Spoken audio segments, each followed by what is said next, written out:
ఏపీలో కూటమి కట్టిన టీడీపీ, జనసేన, బీజేపీ మధ్య చీలిక వస్తుందని వైసీపీ అంచనా వేస్తుంది.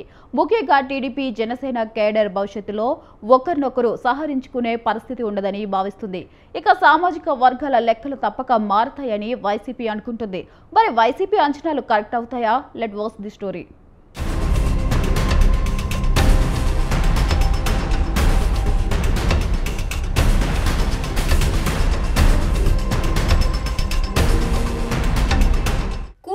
చిలక వస్తుందని వైసీపీ అంచనా వేస్తోందా?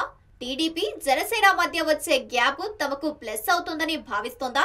అంటే రాజకీయ వర్గాల్లో అదే చర్చ జరుగుతోంది. వైఎస్ఆర్ కాంగ్రెస్ వాయిస్ మారుతోంది. తమకు తాము బలం పెంచుకొని గెలుస్తామన్న ధీమా ఉంటే పర్వాలేదు, కానీ కూటమి మధ్య విభేదాలు వస్తాయని, సామాజిక వర్గాల లెక్కలు మారుతాయని, అందుకే ఒంటరిగా పోటీ చేసే తాము గెలుస్తామని లెక్కలు వేసుకుంటుంది వైసీపీ. అయితే ఇటువంటి లెక్కలు 3 సార్లు వేసుకుంది ఆ పార్టీ, కానీ ఒక్కసారి మాత్రమే గెలిచింది. ఇప్పుడు అదే ఫార్ములాతో 2029లో సైతం గెలుస్తామన్న ధీమాతో ఉంది. అయితే అది ఎంత మేరకు సాధ్యమవుతుందనేది అనుమానంగానే ఉంది.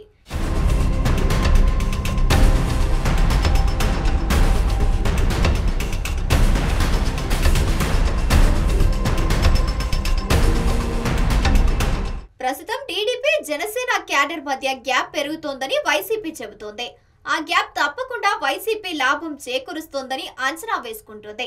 ప్రధానంగా ఈసారి కాపు సామాజిక వర్గం వైఎస్ఆర్ కాంగ్రెస్ పార్టీ వైపు టర్న్ అవుతోందని ఆ పార్టీ అంచనాగా వేస్తోంది. ఇటీవలే నందమూరి బాలకృష్ణ వైసీపీ హయాంలో చిత్ర పరిశ్రమకు ఎదురైన పరిణామాల గురించి అసంతృప్తి వ్యక్తం చేశారు. తనదైన శైలిలో జగన్మోహన్ రెడ్డిపై విమర్శలు చేశారు. అయితే చిరంజీవిని తెరపైకి తెచ్చి కాపు సామాజిక వర్గాన్ని మెగా అభిమానుల ముసుగులో రాజకీయం చేయాలని చూసింది వైఎస్ఆర్ కాంగ్రెస్ పార్టీ.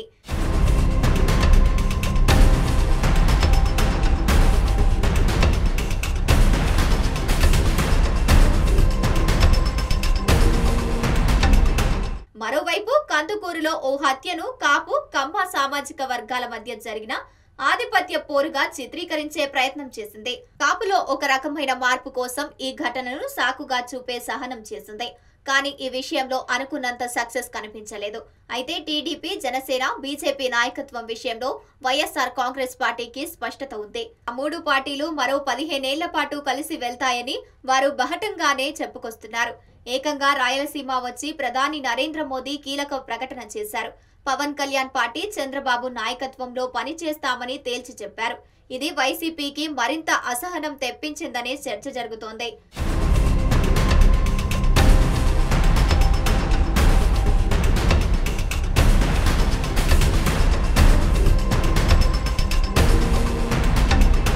అగ్రనాయకత్వంలో పని కాదని, ఇప్పుడు 2 పార్టీల క్యాడర్ మధ్య గ్యాప్ ను తమకు అనుకూలంగా మార్చుకోవాలని వైసీపీ భావిస్తోందట.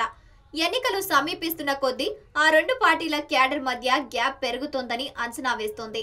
2024 ఎన్నికలకు ముందు కూడా క్యాడర్లో ఇదే విధంగా గ్యాప్ వస్తుందని అంచనా వేసింది వైఎస్ఆర్ కాంగ్రెస్ పార్టీ. కానీ అటువంటివి ఏమీ లేకుండా పోవడమే కాకుండా 2 పార్టీల మధ్య సమన్వయం చక్కగా సాగింది. అప్పట్లో టీడీపీతో జనసేన కలవడంతో వైఎస్ఆర్ కాంగ్రెస్ పార్టీ పట్ల సానుకూలత ఉన్నవారు జనసేనను విడిచిపెట్టి వెళ్లిపోయారు. అప్పట్లోనే పవన్ కళ్యాణ్ కూడా స్పష్టమైన ప్రకటన చేశారు. టీడీపీతో కలయిక ఇష్టం లేని వారు బయటకు వెళ్లిపోవచ్చని తేల్చి చెప్పారు. దీంతో కొంతమంది బయటకు వచ్చారు.